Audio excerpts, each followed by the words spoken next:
കേരളത്തെ നടുക്കിയതാകുന്ന ഇത്തരത്തിലുള്ള വാർത്തകൾ അല്ലാഹുവേ പടച്ച റബ്ബേ ആ കുടുംബത്തിലെ സർവ്വർക്കും നീ ക്ഷമ കൊടുക്കണേ അല്ലാ. ഇത്തരത്തിലുള്ള വിപത്തുകളിൽ നിന്ന് ഞങ്ങളെ നീ കാക്കണേ അല്ലാ. അതുകൊണ്ട് ഏത് സമയത്തും എവിടെ വെച്ചും അസ്റായീൽ അലൈഹിസ്സലാം കടന്നു വരാ. ഒരു കുഞ്ഞിനെ ജന്മം നൽകിയാൽ അമ്മ തീരുമാനിച്ചാൽ ആ കുഞ്ഞിനെയും വേണ്ട തള്ളയും വേണ്ട എന്ന് പടച്ച റബ്ബിന്റെ തീരുമാനമാണ് വലുത്.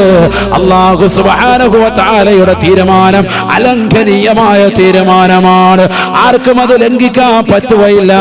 ഏത് സമയത്തും കടന്നു വരാം. അതുകൊണ്ട് അഹന്ത വെക്കാതെ, അഹങ്കരിക്കാതെ, ഒരാളോടും വിദ്വേഷം വെക്കാതെ, ഒരു മനുഷ്യനോടും വെറുപ്പ് വെക്കാതെ പരസ്പരം സ്നേഹിക്കാൻ നമുക്ക് കഴിയണം. കാരണം അടുത്ത സെക്കൻഡിൽ മരണം വരാം. മരിക്കുന്ന സമയത്ത് 10 പേര് പറയണം ഈ മനുഷ്യൻ നല്ലവനാണ്, കരുനാഗപ്പള്ളിയിലെ താച്ചിയിൽ ടെൻഷനുള്ള സഹോദരനാണ്, ഇദ്ദേഹത്തെ എനിക്കറിയാം, ഇദ്ദേഹം ജീവിതത്തിൽ സുഹൃതങ്ങൾ അനുഷ്ഠിച്ച വ്യക്തിയാണ്, നമസ്കാരങ്ങൾ ചിട്ടവെച്ച വ്യക്തിയാണ്, നോമ്പുകൾ നോറ്റുവീട്ട വ്യക്തിയാണ്, സകാത്തുകൾ കൊടുത്തു വീട്ടിയ വ്യക്തിയാണ്, ഒരുപാട് നന്മയാർന്ന ജീവിതം നയിച്ച മനുഷ്യനാ.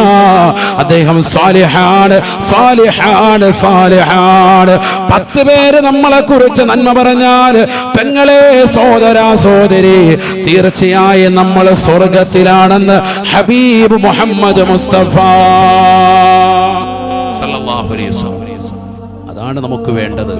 ഒരുപാട് കാലം ജീവിക്കുക എന്നുള്ളതല്ല, ജീവിക്കുന്ന കാലം അത്രയും നന്മ ചെയ്യാൻ സഹോദരങ്ങളെ. ഒരാളെയും നോവിക്കാൻ പാടില്ല, ഒരു എറുമ്പിനെ പോലും നോവിക്കാൻ പാടില്ല. അതല്ലേ എറുമ്പിൻ കൂടുകളെ പോലും തീയിട്ട് കരിക്കരുതെന്ന് ഹബീബ് മുഹമ്മദ് മുസ്തഫ സല്ലല്ലാഹു അലൈഹി വസല്ലം. അതിനെ പോലും നോവിക്കാൻ പാടില്ല. നടന്നു നീങ്ങവേ വഴിയരികിൽ നിന്ന് ഇല ഇങ്ങനെ പറിച്ചെടുത്തിട്ട് കയ്യിലിട്ട് വെറുതെ ഞെരടി, കയ്യിലിട്ട് ഇങ്ങനെ കശക്കി കളഞ്ഞു ഒരു സഹാബി. പറഞ്ഞ് ചെയ്യരുത്, പ്രകൃതിയോട് കാണിക്കുന്ന ദുരന്തമാണ് ഹബീബ് മുഹമ്മദ് മുസ്തഫ പറഞ്ഞാൽ. ഒരു നിലയ്ക്കും മുസ്ലിമിന്റെ ഭാഗത്ത് നിന്ന് ഒരു നിലയ്ക്കുമുള്ള മോശമാകുന്ന പ്രവണത ഉണ്ടാകാൻ പാടില്ല. അൽ മുസ്ലിമു മൻ സലിമൽ മുസ്ലിമൂന മിൻ ലിസാനിഹി വയദി. അതാണ് മുസ്ലിം. യഥാർത്ഥ സത്യവിശ്വാസി അങ്ങനെയാണ്. അവന്റെ ശരീരം കൊണ്ടും അവന്റെ ഹൃദയം കൊണ്ടും അവന്റെ പ്രവർത്തനം മൂലവും മറ്റൊരാളെ വേദനിപ്പിക്കുകയേ ഇല്ല.